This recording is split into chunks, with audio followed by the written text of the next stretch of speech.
చేరుకుడి వచ్చిన మీ అందరికీ యేసుక్రీస్తు నామమున పేరిట శుభాభినందనాలు తెలియజేస్తూ ఉన్నాం. దేవుని ప్రేమిస్తున్న ప్రియులరా, వర్షము అనేది ఒక ఉగ్రత, కరువు అనేది ఒక ఉగ్రత, సునామీ అనేది ఒక ఉగ్రత, తెగుళ్ళు అనేది ఒక ఉగ్రత. బైబిల్లో ఈ ఉగ్రతలన్నీ కూడా రాయబడ్డాయి. మరి ఈ ఉగ్రతలన్నింటినీ కూడా మనము తప్పించుకోగలిగటానికి, మరి ఈ రోజున ఆయనకి కృతజ్ఞతాస్తులు చెప్పడానికి గడిచిన 8 నెలలు ఆయన కృపలో మనల్ని భద్రపరిచి, మరి ఎటువంటి ఆటంకము కలగకుండా, చిన్న చిన్న ఇబ్బందులు కలిగినా మనల్ని మరణములకు అప్పగించక, సన్నిధికి రాకుండా ఆపివేయకుండా ఎన్నో మేళ్ళు ఆయన చేస్తూ ఉన్నాడు. బైబిల్ అయితే చెప్తా ఉంది, నీవు చేసిన ఉపకారములకు నేనేమి చెల్లించగలను, రక్షణ పాత్రను చేతబట్టుకొని నిన్ను స్తుతించటం తప్ప నేనేం చేయగలనయ్యా అని బైబిల్లో కీర్తనాకారుడు రాస్తా ఉన్నాడు. పిల్లరా, దేవుడి యొక్క వాక్యాన్ని జ్ఞాపకం చేసుకుందాం. ఒకసారి మీ హృదయములను తెరిస్తే వాక్యం బాగా అర్థమవుతుంది. జెఫన్యా గ్రంథం అందరికీ తెలిసినదే. జెఫన్యా గ్రంథము 2వ అధ్యాయము 3వ వచనం. దేశములో సాత్వికులై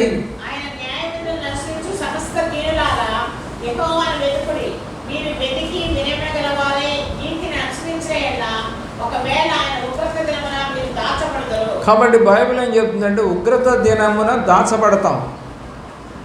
ఎవరు దాచబడతారు? అక్కడ రాయబడింది ఏమండి?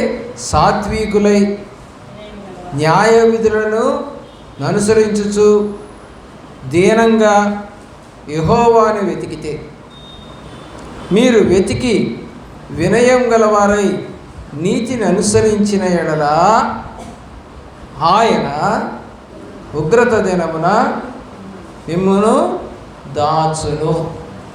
దాచబడిదరు.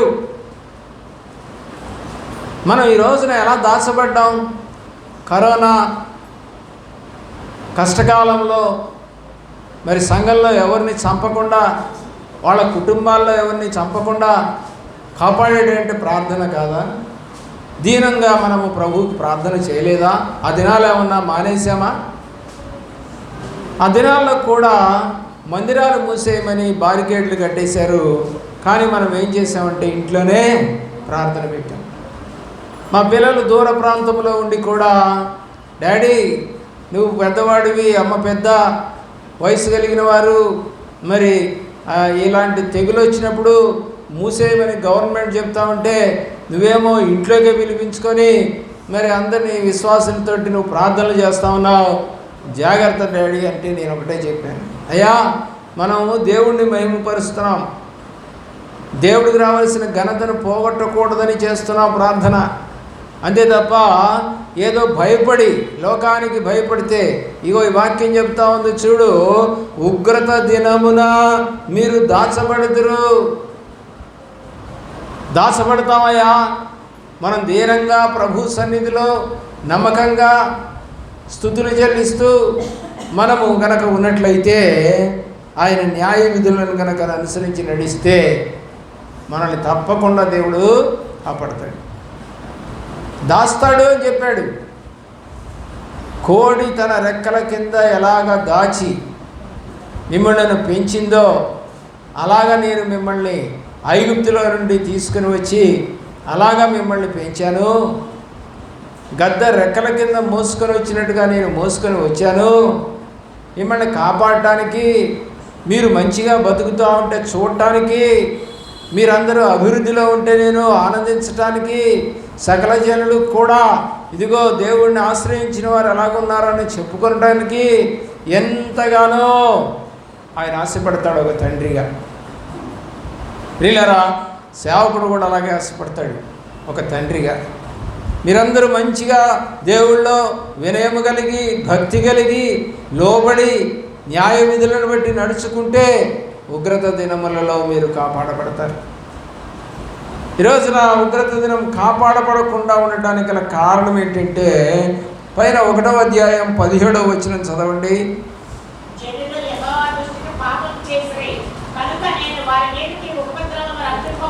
ఎవరి మీదకి ఉపద్రవాలు వస్తాయి? పాపము చేసిన వారి మీదకి, దేవుని కాదని తిరుగువారికి, ఏముందిలే ప్రార్థన అని నిర్లక్ష్యంగా చేసేవారికి, భయపడని వారికి, వినయము లేని వారికి, దీన మనసు లేని వారికి, స్తుతి అనేది చెల్లించకుండా ఉండేవారికి, ఈ లోకములో పడిపోయి దేవుడి సన్నిధిని మానివేసు వారికి ఏమని చెప్తా ఉందండి? 6వ వచనం కూడా చదవండి. 6వ వచనం,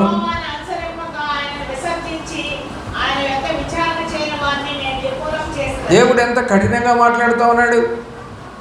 యెహోవాను అనుసరించక ఆయనను విసర్జించి ఆయన యొక్క విచారణ చేయని వారిని నేను నిర్మూలం చేస్తాను. మరి నీకు అవకాశం వచ్చింది, ఎందుకు దేవుడి దగ్గరకు వచ్చి, అయ్యా నా భార్యని, నా భర్తని, నా కూతురిని, నా కొడుకుని, నా అల్లుడిని, అయ్యా నా మనవళ్లను, అయ్యా అందరూ కూడా సన్నిధిలో కనబడి నిన్ను స్తుతించే భాగ్యం దయచేయమని చెప్పుకోవడానికి, ప్రార్థించడానికి, కలిసి మొరపెట్టడానికి నువ్వు మందిరానికి ఎందుకు రాలేకపోతున్నావు? ఎందుకు మొరపెట్టలేకపోతున్నావు? లోకులు కనుక అన్నట్టుగా వాడు మారే రోజు మారతాడులేండి, ఆమె మారే రోజు మారుతుందిలేండి అని లోకులు మాట్లాడుకున్నట్టుగా ఎందుకు మాట్లాడుకోవాలి? మనం క్రైస్తవులుగా ఉన్నవారు మారుతారు, ఈ సంవత్సరం మారుతారు, ఈ సంవత్సరం వస్తారు అని ఎందుకు దృఢ నిశ్చయంతో నువ్వు ప్రార్థన చేయవు? బైబిల్లో నిర్గమాకాండంలో 3వ అధ్యాయంలో దేవుడు మోషేతో మాట్లాడుతూ ఉన్నాడు. ఏమని మాట్లాడుతూ ఉన్నాడంటే, ఐగుప్తులో ఉన్నటువంటి నా ప్రజలు మొర విని నేను దిగి వచ్చాను అని చెప్పారు.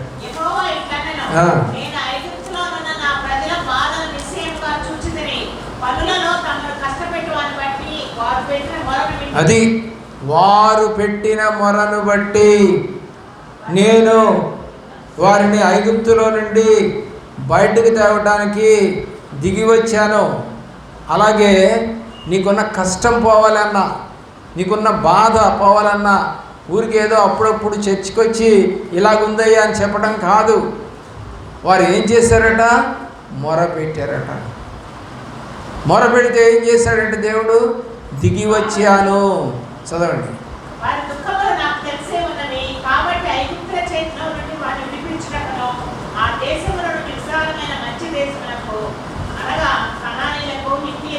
దేవుని ప్రేమించిన ప్రియులారా, అక్కడ రాయబడినటువంటి సందర్భాన్ని జ్ఞాపకం చేసుకోండి. వాళ్ళు మొర పెడితే వాళ్ళ కష్టములను ఎరిగిన దేవుడు, వాళ్ళ బాధను ఎరిగిన దేవుడు, వాళ్ళని ఆ దేశము నుండి తీసుకొని రావడానికి ఇష్టపడిన దేవుడు ఒక నాయకుడిగా మోషేని పంపి, ఎందుకంటే మోషే అంతకుముందు 40 సంవత్సరాలు ఐగుప్తులోనే పెరిగాడు. రాజరికం అంటే తెలుసు అతనికి, ఆ దేశము ఆ దేశ ప్రజలంటే తెలుసు అతనికి. ప్రియులరా, వాళ్ళ నడవడిక తెలుసు, వాళ్ళ విగ్రహారాధన విషయం తెలుసు, అయ్యా వాళ్ళు బానిసలుగా ఇశ్రాయేలుని చూడటం తెలుసు, అన్నీ తెలిసిన వాడు కాబట్టి మరి మోషేని ఎన్నుకొని మరలా అంటున్నాడు, నువ్వు భయపడి పారిపోయి వచ్చావు 40 ఏళ్ల క్రితం, ఇప్పుడు వెళ్ళు అంటున్నాడు. ఎప్పుడండి అతన్ని పంపించింది? 40 సంవత్సరాలు ఐగుప్తులో ఉన్నాడు. మరి ఆ తర్వాత ఒక వ్యక్తిని చంపేసిన తర్వాత మోషే ఆ విషయం ఫరోకు తెలుస్తుందని సంగతి తెలుసుకొని పారిపోయాడు. ఆ తర్వాత 40 ఏళ్ళ పాటు అరణ్యంలో గొర్రెలు కాసుకుంటూ తిరిగాడు. ఒక రాజరికం అనుభవించాడు. మరలా 40 సంవత్సరాల పాటు లోకములో బాధను కూడా అనుభవించాడు. ఇప్పుడు 7వ అధ్యాయం 7వ వచనంలో మనం చూసినట్లయితే అహరోను మరియు మోషే ఫరో దగ్గర నిలిచినప్పుడు వారి వయసు 80 సంవత్సరములు. చదవండి. కాబట్టి 40 ఏళ్ళ తర్వాత మళ్ళా ఆ దేశానికి పంపించాడు. ఎవరు మొరని చెప్పండి? ఇశ్రాయేలీల మొరవిని. మరి నీవు కూడా దేవుణ్ణి ఎరిగిన బిడ్డవు, మనము యేసుక్రీస్తును అనుసరిస్తూ నడుస్తున్న బిడ్డలం. ఆయన చెప్పింది కూడా లూకాసు వార్త 18వ అధ్యాయము 1వ వచనంలో విసుగొక్కకుండా ప్రార్థన చేయండి. 6వ వచనంలో ఆమె మాటి మాటికి అడుగుతూ ఉంటే దివారాత్రులు నా కొరకు ప్రార్థన చేస్తూ ఉంటే నేను న్యాయము తీర్చనా అన్నాడు. ప్రార్థనకు ఎంతో విజయం ఉంది ప్రియులారా. స్తుతి చెల్లించాలి అంటే మనం ముందుగా ప్రార్థన చేయాలి.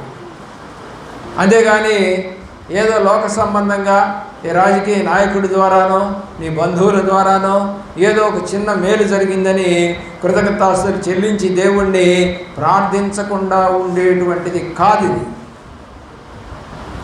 బైబిల్ చెప్తుంది ఫిలిప్పీ పత్రిక 4వ అధ్యాయము 4వ వచనము.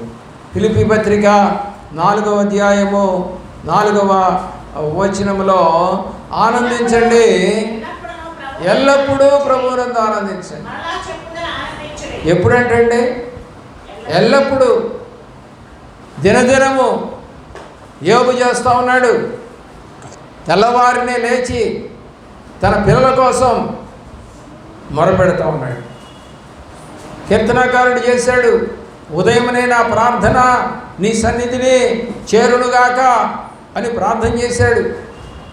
వేకుమునే నిన్ను వెతికెదను అంటే ఉన్నాడు. ఎప్పుడు చెల్లించాలండి స్తుతి? ప్రతిరోజు ఉదయమే. అలాగే రాత్రిపూట పడుకోబోయే ముందు నువ్వు ప్రార్థన చేస్తా ఉన్నావా?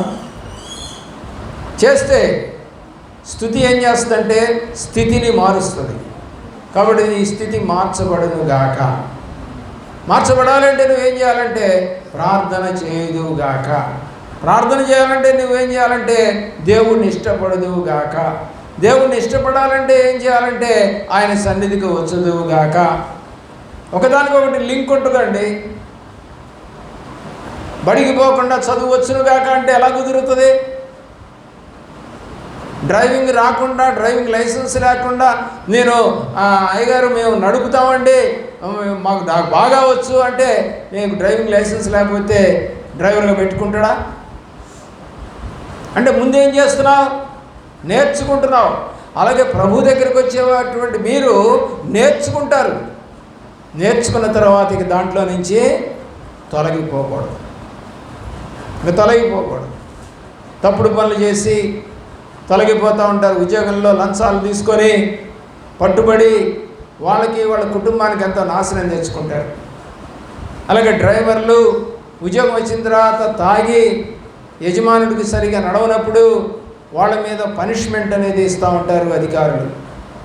అంటే నీకు ఒక స్థాయిని దేవుడు ఇచ్చిన తర్వాత నువ్వు దేవుణ్ణి స్తుతించకుండా మానివేసి తప్పుడు మార్గంలో కనుక నువ్వు నడిస్తే దేవుడు ఏం చేస్తానని చెప్పాడు. ఇప్పుడు జెఫన్యా గ్రంథంలో 1:6 దేవుడి యొక్క ఉగ్రత, దేవుడి యొక్క ఉగ్రత 1:6 దేవుడి యొక్క ఉగ్రత వస్తుంది. దేవుడు ఉగ్రత నుండి తప్పించబడాలంటే ఏం చేయాలో 2వ అధ్యాయంలో చెప్పాడు. ఈ రోజున నీ యొక్క కుటుంబము ఈ యొక్క ఉపద్రవాల్లో నుంచి తప్పించుకుంటూ ఉండొచ్చు, కానీ కుటుంబంలో కొన్ని ఉపద్రవాలు ఉంటాయి.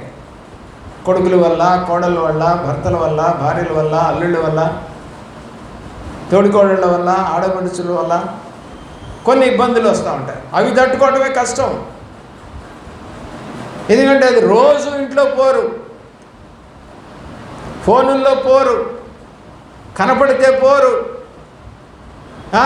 మాట్లాడుకోకపోవటం, సమాధానం లేకపోవటం, ఈసరించుకోవటం, అసూయ, పగ, ద్వేషం అన్నీ పెరుగుతూ ఉన్నాయి. ఎన్ని ఉగ్రతలు ఉన్నాయి నీ ఇంట్లో, ఎన్ని బాధలు ఉన్నాయి నీ ఇంట్లో. బైబిల్ చెప్తా ఉంది 103వ సంకీర్తన 1-2 శరణములు. 103వ సంకీర్తన. ఏం చేయాలంట? నీ ప్రాణము యెహోవాని సన్నిధించుము, ఆయన చేసిన ఉపకారములలో ఏం చేయకూడదు? మరవకుండా అంటే ఏం చేస్తాం? అప్పుడు స్తుతి చెల్లిస్తాం. మరవలేదు అంటే అర్థం ఏంటంటే స్తుతి చెల్లిస్తున్నాం. ప్రభువా, నా బాల్య దినముల నుండి ఈరోజు వరకు ఎన్నో యాక్సిడెంట్లు, ఎన్నో బాధలు, ఎన్నో జ్వరాలు, నాయన టైఫాయిడ్లు, కలరాలు, చికెన్ గున్యాలు, ప్రభు ఎన్ని రోగాలు నా మీద నుండి దాటిపోచేసినందుకు నీకు స్తోత్రాలు. యాక్సిడెంట్లలో దెబ్బలు తగిలినప్పుడు, ఆపరేషన్ అయినప్పుడు ప్రభువా కాపాడినందుకు నీకు స్తోత్రాలు అని చెప్పలేవా? ఆయన చేసిన ఉపకారములకు కృతజ్ఞతాస్తుతి చెల్లించాలి. నీవు చేసిన ఉపకారములకు మరువను, స్తుతిస్తా నిన్ను. ఆలోచించేయండి. 108వ సంకీర్తన 23వ చరణం. ఎప్పుడంట స్తుతి చెల్లిస్తూ ఉంది? రాత్రిపూట చనిపోయిన వాళ్ళు ఎంతమంది, తెల్లారుజామున చనిపోయిన వాళ్ళు ఎంతమంది, నిద్రలో చనిపోయిన వాళ్ళు ఎంతమంది, మొహం కడుక్కుని చనిపోయిన వాళ్ళు, టిఫిన్ తింటూ చనిపోయిన వాళ్ళు, నీళ్లు తాగుతూ చనిపోయిన వారు, కోకొల్లలు. ప్రియులారా, మీరు కనుక చూసారో లేదో నాకు తెలియదు, కానీ ఆ యొక్క వీడియో ఒకటి నాకు పంపారు మొన్నటి దినాన. శనివారము రాత్రి, ఆదివారం పగలు ఏం జరిగిందంటే ఊర్లోకి నీళ్ళు వచ్చేసాయి. మరి బతుకు జీవుడా అనుకొని ఏం చేశారంటే వాళ్ళ కారులో బయలుదేరారు. అయితే కారు కూడా నీళ్ళల్లో చిక్కుబడిపోయింది. సరే అందరూ పైకెక్కారు. ఎట్లయితే పైకెక్కారు, మరి ఆ తర్వాత ఏదో రోపుని ఈ యొక్క రెస్క్యూ టీం వాళ్ళు అందించారు. అందరూ ఆ తాడు పట్టుకొని ఆ నీళ్ళల్లో మరి వస్తూ ఉన్నారు. పిల్లరా, ఇంతలోకి ఒక పెద్ద ఆమె కూడా పైన ఉంది. 9 మంది వాళ్ళు, 8 మంది వచ్చేసారు. ఆ 9వ ఆమె ఆ యొక్క ఆ నీళ్ళని చూసి బెదిరిపోయిందో భయపడిందో మనకు తెలియదు, కానీ చనిపోయింది. హార్ట్ అటాక్తో చనిపోయింది. చనిపోతే వాళ్ళందరూ ఆమెను అక్కడే వదిలేశారండి. ఎక్కడ? కారు మీద వదిలేసి మిగతా వాళ్ళంతా వెళ్ళిపోయారు. మరి లేకపోతే వాళ్ళు కూడా చచ్చిపోతారు. దాన్ని మరి ఆ కెమెరామెన్ ఫోటో తీసి మరి ఆ యొక్క విషయాన్ని చూపించినప్పుడు, ఇలాంటి కుక్క చావులు వస్తాయా ప్రభువా? దాన్ని ఏమంటారు చెప్పండి? ఎలాంటి చావు అండి అది? ఎవరు పట్టించుకోకుండా వదిలేసి అందరూ మనమన్నా బతకాలి అని చనిపోయిన వ్యక్తిని అక్కడే కారు మీద వదిలేసి వెళ్ళిపోయారు. మన తెగులు వచ్చినప్పుడు చనిపోయిన శవాలను కూడా చూడటానికి దగ్గరికి పోనీయలేదు బంధువుల్ని. ఎలాంటి బాధాకరమైనటువంటి మరణం.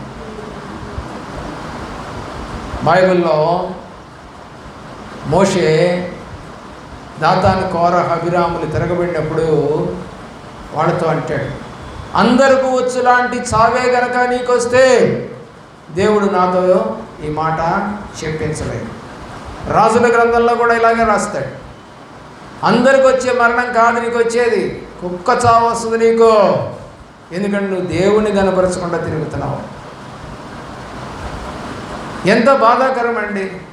ఇప్పుడు చదువుకున్నాం, ఉగ్రత నుండి తప్పిస్తాడు స్తుతిస్తే. అలాగే ఇక్కడ రాసిన మాట మీరు చదవమని చెప్పాను. 108వ సంకీర్తన 2, 3,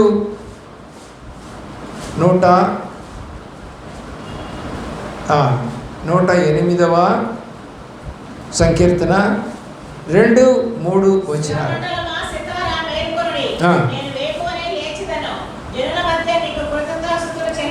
ఎప్పుడు లేస్తాడట? ఎప్పుడు చెల్లిస్తాడట? ఉదయమే.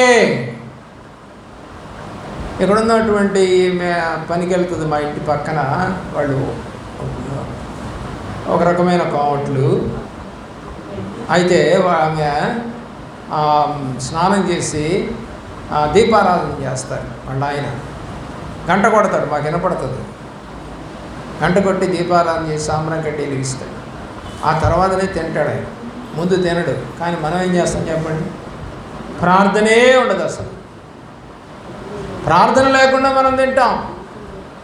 వాళ్ళకున్నంత భక్తి, వాళ్ళకున్నంత నిష్ఠ మనకు లేదు. నీ భర్తలు మరి పొద్దున్నే లేచి నీ పిల్లల గురించి, నీ గురించి, నీ కుటుంబం గురించి స్తుతి చెల్లించేవారేనా? కుటుంబ ప్రార్థనలు ఉన్నాయా? ఆయన ఎల్లప్పుడూ కాపాడుతూ ఉంటాడని నమ్మకం ఉందా నీకు? రాత్రి చనిపోయిన వాడు ఎంతమంది? మంచం మీద నుండి లేకుండా ఉన్నవాడు ఎంతమంది? ధనమ్మ అనేటువంటి మా టీచర్ గారు ఒక ఆమె ఉండేది. భార్యాభర్తలు ఇద్దరు టీచర్లే. రొటీన్గా ప్రకారమే పడుకొని ఉన్నారు. భోజనం చేసి రాత్రి ఈమె పొద్దున్నే లేచి మరి వంట చేసుకోవాలి కదా, పిల్లలకి తన భర్తకి క్యారేజీలు కట్టాలి. ఆమె రెడీ చేసుకుంది అంతా. సరే, భర్త ఇంకా లేవట్లేదు, ఆయన కూడా వెళ్ళాలి స్కూల్కి, కానీ లేవలేదు. సర్లే, కొంచెం ఏమన్నా బళ్ళిగా ఉంది, పడుకున్నాడు అనుకుంది. వంట కూడా చేసేసింది. ఇలా వంట కూడా చేసేసింది. 7 గంటలకల్లే వంట కూడా పూర్తి అయిపోయింది. ఎందుకంటే ఎవరి క్యారేజీలో వాళ్ళకి పెట్టి పంపించాలి కాబట్టి. ప్రియులారా వచ్చి అంటా ఉంది, ఏమండి ఎంతసేపు పడుకున్నారు లేండి అంటే, అట్ట పడుకుని ఆయన అట్టగా పడిపోయినాడు. ఎప్పుడు చనిపోయాడో కూడా ఆమెకు తెలియదు. మంచం మీదే భార్యాభర్తలు కలిసే. ప్రియులారా, కాబట్టి నేను చెప్తున్నది ఏమిటంటే, అందరికీ వచ్చేటువంటి మరణం లాంటి మరణాలు రాకూడదు మనకి. మనం ప్రభువులో ఉన్నట్టుగా ప్రభు మనకు చెప్తాడు. మా అత్తగారు చనిపోయే ముందు మాకు దర్శనాలు వచ్చాయి. నా భార్యకి, నాకు, వాళ్ళ అక్కగారికి దర్శనాలు వచ్చాయి. ముందుగానే దర్శనం. ఎందుకంటే దీపావళి అప్పుడు క్యాండిల్స్ పెడతారు కొంతమంది. ఇదివరకు ప్రమిదలు పెట్టుకుంటే ఇప్పుడు క్యాండిల్స్ పెడతాం. అయితే ఆమె వాళ్ళ చెల్లి ఇంట్లో ఉంటా ఉంది ఆ యొక్క భర్త చనిపోయిన తర్వాత. ఇలా ఆలోచించింది. దేవుడి వైపు చూడండి. ఆ సందర్భంలో ఆ ఇంట్లోకి వెళ్ళటానికి 2 మెట్లు ఉన్నాయి. ఆ మెట్లకి ఒక ర్యాంప్ ఒకటి ఉంది. ఆ ర్యాంప్ దగ్గర అందరూ అందంగా పెట్టుకుంటారు కదా కొవ్వొత్తులు. ఆ ర్యాంప్ మీద కొవ్వొత్తులు పెట్టున్నాయి. వీళ్ళు క్రైస్తవులు కదా, కొవ్వొత్తులు ఎందుకు పెట్టారు?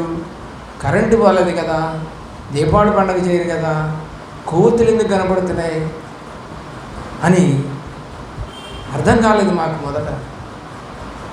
తర్వాత తెలిసింది, చనిపోతే మనము చనిపోయిన వాళ్ళకి దీపం పెడతాం.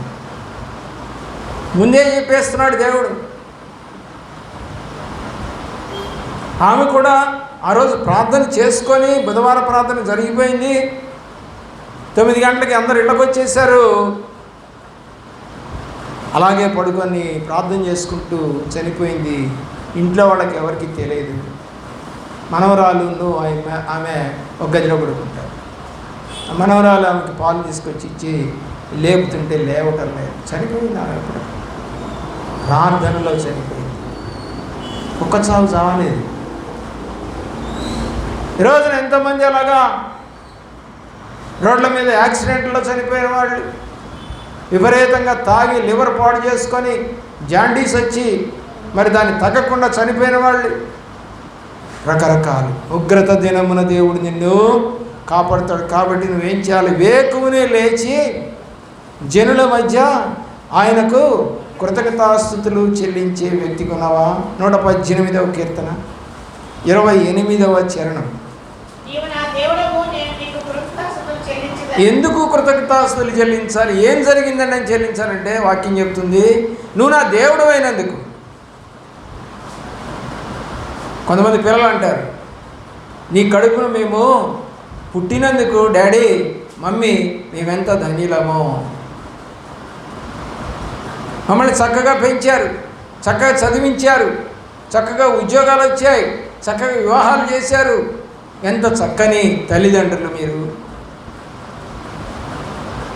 ఎందుకంటే నీకు పుట్టాం కాబట్టి, దేవుడు మనల్ని పుట్టించాడు కాబట్టి దేవునికి కృతజ్ఞతాస్తుతులు చెల్లించవలసిన వారమై ఉన్నాం.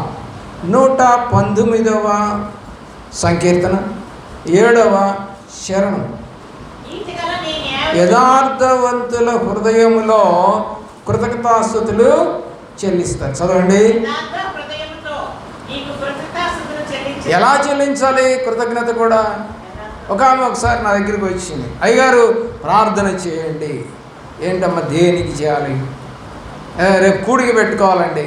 దేనికి పెట్టుకోవాలి? సందర్భం ఏంటి అని అడిగితే, నేను వడ్డీకి ఇచ్చాను. ఆమె అందులో నాకు ప్రిన్సిపల్ అమౌంట్ ఇచ్చేసింది, మొత్తం ఇచ్చింది. వడ్డీ తర్వాత ఇస్తానంది, ముందు మొత్తం డబ్బులు వచ్చినాయి. నేను ఊరక ఊసుబాకు అడిగాను, ఎంత అంటే 50,000 అంది. కాబట్టి ఇప్పుడు ఏంటంట, ప్రార్థన పెట్టుకుని, అమ్మా నేనేం ప్రార్థన చేయలేదే, ఆ డబ్బులు ఆమెకు వచ్చును కాక నీకు చేయలేదు కదా, మరి ఎందుకంటే మేము చేసుకున్నాం అయ్య గారు, చేసుకుంటే దేవుడు సహాయం చేశాడు అందుకని పెట్టాను, నేను పెట్టినాం అది వడిగియడమే తప్పు కాబట్టి నేను పెట్టను. నువ్వేదో డబ్బు ఇస్తావని, నువ్వేదో సాక్ష్యం చెబుతావని ఇలాంటి తప్పుడు కార్యక్రమాలకి నేను స్తుతికూటం పెట్టను. ఆమె ఏం చేసిందంటే మందిరం మానేసి వేరే పాస్టర్ గారిని పిలిపించుకొని స్తుతికూటం పెట్టి ఆయనకు 500 ఇచ్చిందంట. ఆమె ఆయనతో కూడా చెప్పిందట, ఏమని ఆ పాస్టర్ గారికి ఇట్లా పెట్టమని అడిగితే పెట్టనన్నాడండి. ప్రియులారా, ఆమె అటు పోలేదు, ఇటు రాలేదు, ఎటు పోయిందో కూడా తెలియదు. ప్రియులారా, ఆలోచన చేయండి, ఎందుకని ఇలాంటి దుస్థితి ఈ రోజున? కృతజ్ఞతాస్తుతి ఎలా చెల్లించాలంట? హృదయపూర్వకముగా, అంటే నీలో తప్పు లేకుండా నువ్వు మొరపెట్టినప్పుడు నీకు జరిగిన ఉపకారాన్ని బట్టి నువ్వు చెల్లించాల్సింది కృతజ్ఞత స్తుతి. అలాంటి స్థితి నీవు చెల్లించాలని ఆశపడుతూ ఉన్నాం. 119లోనే 164వ వచనం చదవండి. దినమునకు 7 మారులు నేను స్తుతిస్తున్నాను అని చెప్పాడు. ఎన్ని రోజులండి? 7 సార్లు అంట. అంటే 3 గంటలకు ఒకసారి దరిదాపుగా. మనము 3 గంటలు కాదు కదా, ఉదయం చెల్లించట్లేదు, మధ్యాహ్నం చెల్లించట్లేదు, రాత్రి పడుకోబోయేటప్పుడు చెల్లించట్లేదు, 3 మార్లు కూడా చెల్లించలేకపోతున్నావే. ప్రయాణం అయిపోయేటప్పుడు ప్రార్థన లేదు, వచ్చేటప్పుడు ప్రార్థన లేదు, తినేటప్పుడు ప్రార్థన లేదు, పడుకునేటప్పుడు ప్రార్థన లేదు, లేచినప్పుడు ప్రార్థన లేదు. దేవా రాత్రంతా కాపాడినందుకు నీకు స్తోత్రం అని చెప్పలేవా? స్తుతి చెల్లించడం నీ యొక్క వంతు. దినమునకు 7. 71వ వచ్చిన కూడా చదవండి. 171లో నా పెదవులు నీ స్తోత్రమును ఉచ్చరించును. ఏం చేస్తాంట పెదవులు? దేవుణ్ణి ఉచ్చరించాలి. స్తోత్రం, హల్లెలూయా, దేవా స్తోత్రం, నాయన చేసినందుకు స్తోత్రం, కాపాడేందుకు స్తోత్రం, నా పిల్లలు లేచినందుకు స్తోత్రం, బాగా ఉన్నందుకు స్తోత్రం, నాయన ఎవరికి రోగం రాకుండా చేసినందుకు స్తోత్రం, ఈ దినం మమ్మల్ని అంతా కాపాడండి, మా ముందు నడవండి, మా పిల్లల ముందు నడవండి. ప్రార్థన లేదా? డైలీ ప్రేయర్ లేదా? డైలీ బైబిల్ చదవటం లేదా? ఒక్క చాప్టర్ అన్నా చదవటం లేదా? ఎందుకని? నీకు దేవుడు ఆత్మ లేకపోవటం వల్ల నువ్వు ప్రార్థన చేయలేకపోతున్నావు, సన్నిధికి రాలేకపోతున్నావు, మూలగలేకపోతున్నావు, మొరపెట్టలేకపోతున్నావు, కనిపెట్టలేకపోతున్నావు, అడగలేకపోతున్నావు, బతిమిలాడలేకపోతున్నావు. ఇవన్నీ జరగాలి అంటే నీలో ఏముండాలంటే దేవుని యొక్క ఆత్మ ఉండాలి. దురాత్మ ఉంటే ఏది చేయలేదు. ఏం చదివేది? సినిమా చూడు కాసేపు, టీవీ చూడు కాసేపు, ఆమెతో మాట్లాడు కాసేపు. ప్రార్థన ఉందా? ప్రార్థన చేసుకొని బైబిల్ చదువుకొని నువ్వు మిగతా కార్యక్రమాలు చేసుకో. రాజుల మొదటి గ్రంథం 2వ అధ్యాయం దావీదు కొడుకుతో చెప్తా ఉన్నాడు. 1-2 వచనాలు.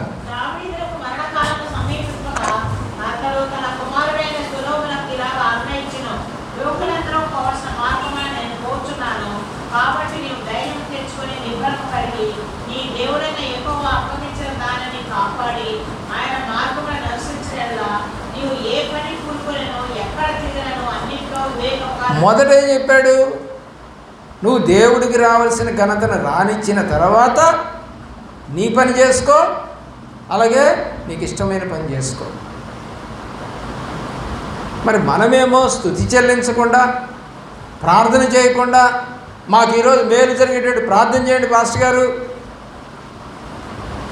లంచం ఇచ్చి మేము ఉద్యోగానికి తెచ్చుకోవాలని అధికారి దగ్గరికి వెళ్తున్నాం, ఉద్యోగం వస్తే మీకు 1 నెల జీతం ఇస్తా అంటే ఏంటి? దేవుడికి కూడా లంచం ఇచ్చే పరిస్థితి వచ్చేసింది ఈరోజు. అన్యాయంగా ఉద్యోగాలు సంపాదించుకోవడమే కాకుండా ఏమండి ఒక ట్రాన్స్ఫర్ పోలీసు వారిలో కానీ, లాయర్లలో కానీ, టీచర్లలో కానీ, ఎన్జిఓస్లో కానీ ట్రాన్స్ఫర్స్ జరుగుతూ ఉంటే ప్రియులరా లక్షలు కడుతూ ఉన్నారంట ఒక ట్రాన్స్ఫర్ కోసం. లంచం ఇచ్చి ఉపాధ్యాయుడిగా నువ్వు ఉండి ఏమి దేశానికి బాగు చేస్తావు? ఏమని చెబుతావు పిల్లలకి? ఒక ఎన్జిఓ ఉండి నువ్వు లంచాలు తీసుకొని వేరే పోస్టులు వేయించుకొని నువ్వు ఎక్కడ నీతిగా బతుకుతావు? నీ కుటుంబం ఎలా నీతిగా బతుకుతుంది? క్రైస్తవులని పేరు పెట్టుకొని కూడా లంచాలు, మోసాలు, అన్యాయాలు, అక్రమాలు, చేయిదడపడాలు చేస్తావా? చేస్తున్నావా? చేయాలనిపిస్తుందా? అది తప్పు మార్గం. దాని లెక్క దేవుడు అప్పచెప్పుకుంటాడు. కాబట్టి నీ జీవితంలో నువ్వు చేయాల్సింది ఒకటే, వేకువనే మనం లేచి దేవుణ్ణి స్తుతించాలి. అలాంటి స్థుతి నీ జీవితంలో నీవు చేసి దేవుడు ఉగ్రత నుండి తప్పించుకొని మేలులను చూసి మంచి దేశంలోని మంచి స్థలములలోనికి మనం ప్రవేశించదుము గాక. దేవుని యొక్క ప్రేమలో ప్రియులారా,